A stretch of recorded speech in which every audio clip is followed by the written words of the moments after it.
Menjawab pertanyaan-pertanyaan teman-teman yang telah teman-teman isi di form yang saya sediakan.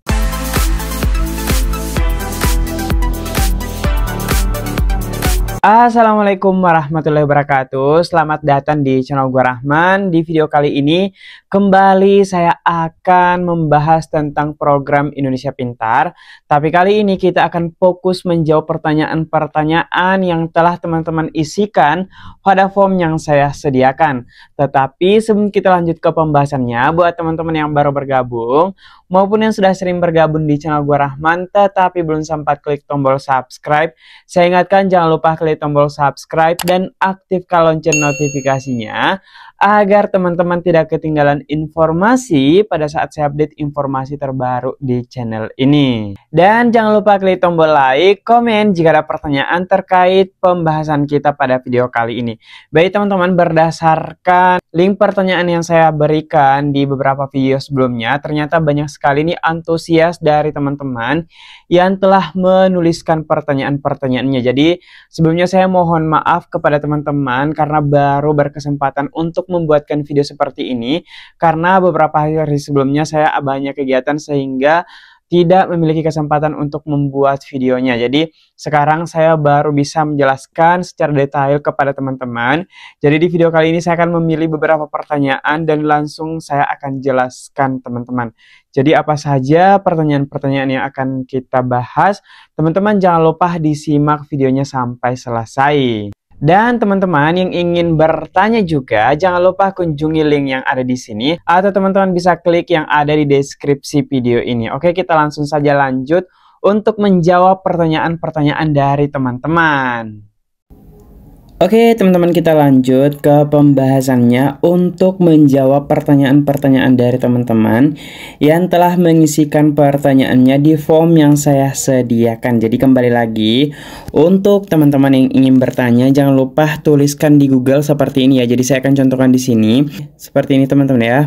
Oke, saya akan tuliskan di sini. Jadi teman-teman bisa mengikuti link yang ini untuk bertanya. Jadi seperti ini teman-teman. Jadi tuliskan link ini di Google pencarian teman-teman seperti ini, maka akan muncul laman untuk bertanya. Jadi kita tunggu dulu sampai lamannya terbuka seperti ini. Jadi ini dia tempat dimana teman-teman bisa bertanya, mulai dari nama teman-teman, kemudian asal daerah, kemudian yang ketiga silahkan sampaikan pertanyaan dari teman-teman apa yang ingin ditanyakan. Nantinya saya akan memberikan jawabannya. Oke, jadi untuk linknya ketika teman-teman tidak bisa mengetiknya, bisa cek di deskripsi video ini ya. Oke, jadi teman-teman sesuaikan huruf besar kecilnya untuk mendapatkan laman yang ini. Oke, kita langsung saja lanjut untuk menjawab pertanyaan-pertanyaan yang telah masuk.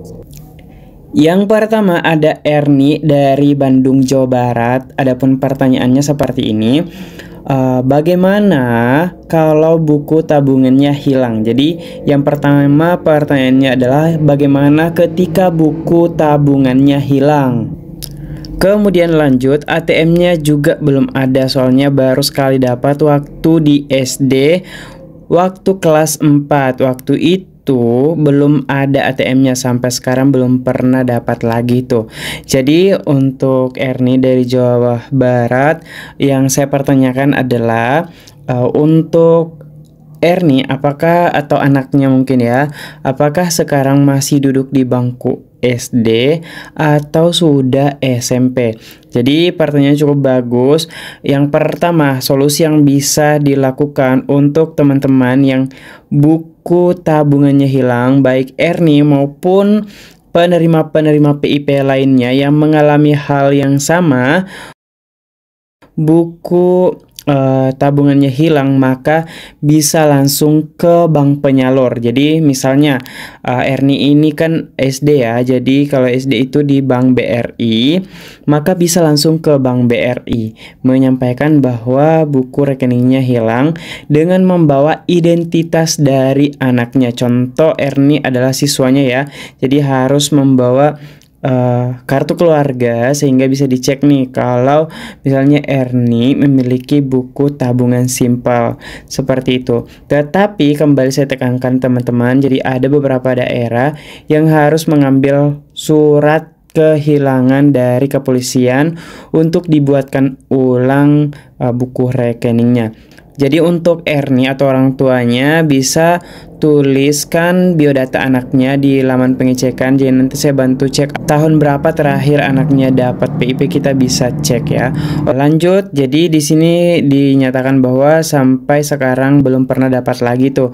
Jadi untuk orang tuanya maupun Erni, ketika ini orang tuanya, bagaimana anaknya bisa dapat lagi ketika buku tabungannya hilang. Jadi pastikan bisa dibuat ulang buku tabungannya. Oke, kita lanjut ke pertanyaan berikutnya.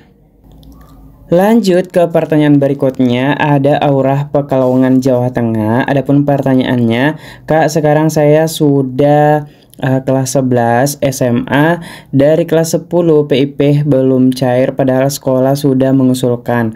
Apa di tahun 2025 bisa cair, Kak? Jadi pertanyaannya, Aura, apakah sebelumnya waktu SD SMP dapat PIP, kemudian apakah punya KIP digital? Jika punya bisa langsung tulis di kolom komentar ya. Kemudian di sini dinyatakan bahwasanya sudah diusulkan oleh pihak sekolah.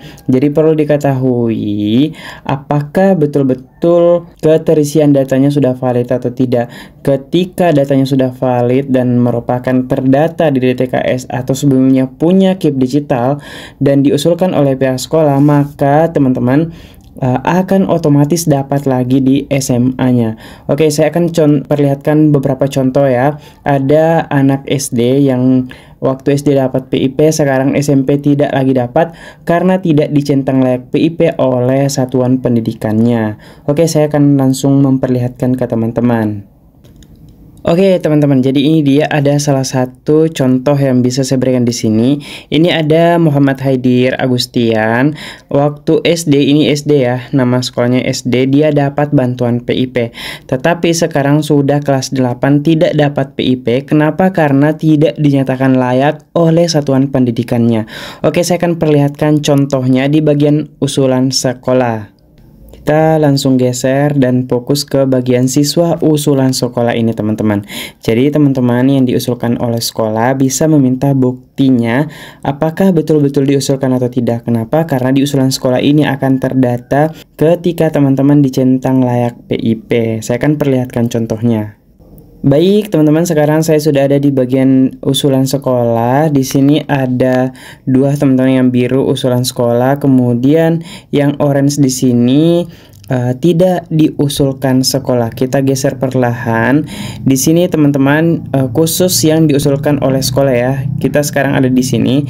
Di sini ada nama siswa, kemudian NISN, tanggal lahir, kelas, orang tua, status data siswa. Oke, saya akan geser dan spill sedikit, tetapi saya akan tutup beberapa yang bisa menjadi pelanggaran YouTube, teman-teman. Oke, bisa diperhatikan di sini siswanya atas nama Muhammad Aldi. Kemudian bisa diperhatikan yang hijau ini teman-teman, layak PIP. Kemudian nicknya valid, terdata di TKS dan masuk nominasi karena dinyatakan layak PIP oleh pihak sekolah. NISN-nya valid, kemudian tanggal lahir, kelas 7. Di sini data orang tua dan ternyata bisa diusulkan untuk dapat PIP. Oke, sekarang kita akan pindah ke bagian siswa yang tidak diusulkan oleh sekolah, salah satunya yang tadi Muhammad Haidir Agustian. Oke teman-teman, bisa perhatikan ini dia Muhammad Haidir Agustian, tetapi ini tidak sendiri teman-teman ya, banyak lagi nih teman-teman yang lainnya yang pernah dapat waktu SD sekarang sudah masuk SMP tidak lagi dapat.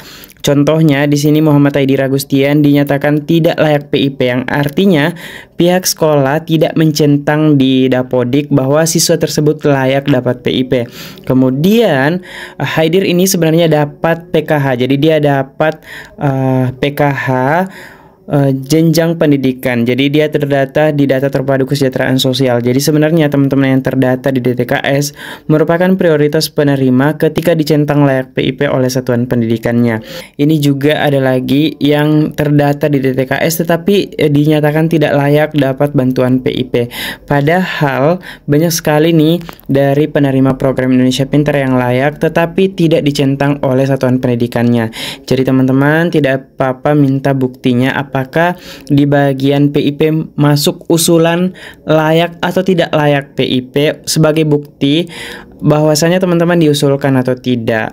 Oke, jadi kembali saya infokan di tahun sebelumnya ada sekitar 5,5 juta penerima PIP yang tidak lagi dapat PIP padahal mereka adalah terdata di DTKS. Jadi ini sayang sekali mereka prioritas tetapi tidak diusulkan oleh satuan pendidikannya. Itu dia teman-teman pertanyaan yang bisa saya jawab hari ini. Selebihnya nanti kita akan buatkan lagi video berikutnya. Jadi buat teman-teman yang masih banyak pertanyaan bisa langsung tulis di link yang saya sediakan ya. Supaya kita buatkan videonya seperti ini buat teman-teman yang ingin mendapatkan jawaban secara detail. Nah, saya mengucapkan terima kasih juga buat teman-teman yang sudah antusias mengisikan pertanyaannya. Terima kasih banyak. Dan sampai jumpa di video yang lainnya. Wallahul muwaffiq.